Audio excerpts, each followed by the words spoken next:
Thanks for watching Living on the Cheap and trying to figure out. Today I'm going to talk about the struggles I've had during my debt-free journey. Gonna tag someone. Keep watching. Find out who.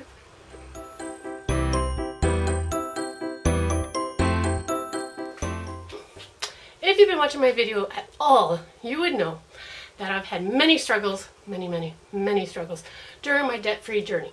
I first started doing the debt-free things, or trying to get out of debt, I should say, since about, I wrote down the date, June 2012. Yeah, but I was very passive. Made a budget, didn't follow it. Made a budget again, didn't follow it. Made a budget, didn't follow it. You know, there's a problem when you make budgets and don't follow it. They don't work. So, I'm going to talk today about the struggles that I've had since I began my debt-free journey from the beginning. So I wrote down a whole bunch of numbers, and you'll be shocked at what happens when you don't follow a budget, even though you write it down. What's the point if you're not going to follow it? Excuse me. So I started in June of 2012 with $58,000 in debt. We had a line of credit and some credit card debt. That was it.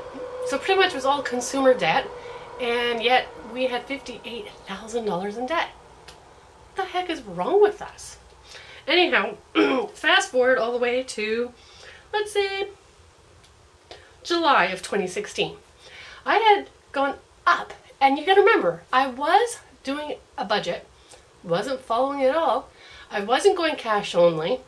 I was paying my minimums. Sometimes I paid a little bit more than my minimums, but that was about it.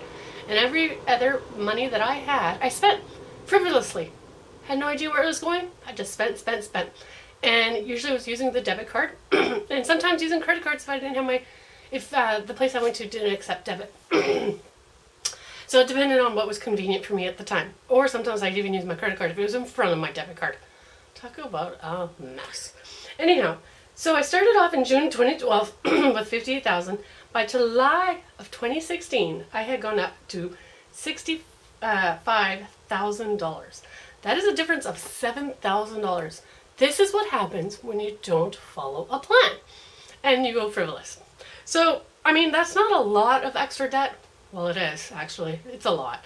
But considering it was 2 years, in 2 years, no, 4. Sorry, 4 years, from 2012 to 2016. In 4 years, we had gone up 7 grand. So in another 4 years, we would have gone up 14 grand. Oh my God, can you imagine? Anyhow, so shortly after that, I realized, oh my God, I gotta do something. And that's when I found Dave Ramsey's plan and his whole baby steps, and we bought the book. So I had $65,000 in debt in September of 2016. And that's when we started doing a budget. Yeah, I actually did a budget, and we actually followed it. And I stopped using all credit cards. No credit cards whatsoever for me and my husband. Cash only in our envelopes that we had, which we had envelopes with. Sometimes I'd fill them, sometimes I didn't. Sometimes I'd use them, sometimes I didn't. So as of September 2016, I had $65,000 in debt. Remember? Big number. Today, I only have $51,000 in debt. So let's see. So from September to April, September, October, November, December, January, February, March, April. 8 months. Yes, I use my fingers. 8 months. I have already paid off $14,000. So I am on a roll, but I've had many struggles along the way, and I still struggle. Just last night, knowing that today was payday, we had no more envelope money, and I don't know why. I must have been stressed or something. I really have no idea why. I was craving McDonald's. Craving it like you wouldn't believe. And I have the habit of going to somebody else saying, hey, let's go to McDonald's. And my husband said, sure, if that's what you really want, let's go. So we did. And we used debit. So that is my huge struggle. I've mentioned it many times. I eat out when I'm stressed. I eat out when I'm happy. I eat out when it's fast and easy. I eat out when I'm in a rush. We eat out for any reason whatsoever. It is a wonder I am not 500 pounds bigger than I actually am. So we are, with the budget, supposed to be eating at home. We are only supposed to be eating out once a month. I might be changing that to twice a month because I'm finding this once a month a little bit too stringent for myself. So today's payday, got to pay our bills. I'm going to redo the budget in that instead of eating out once a month, we're going to eat out twice a month, and see if that helps so that I'm not overspending from our entertainment restaurant eating out envelope. So wish me luck. Those are my struggles. That has always been my struggle from the beginning of time, more or less. We've been very good about other things.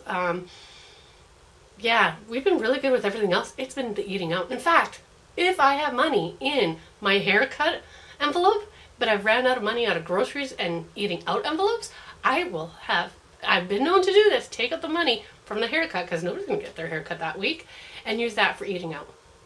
Learn from my mistakes, people. Anyhow, those are my struggles during my debt-free journey. That's just a summary of the last few years. Last 6 years? No, 4 years? Last 4 years? Oh my god. Anyhow, I'm going to tag somebody. Tagging you out there. Hello! I'm going to tag Jane at A Decade to Freedom. Let's see what she puts out in the next few days. Talk to you soon. Thanks for watching.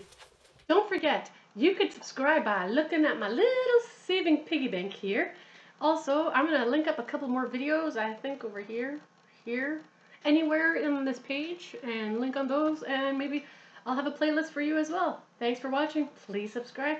Tell your friends about me. Talk to you soon.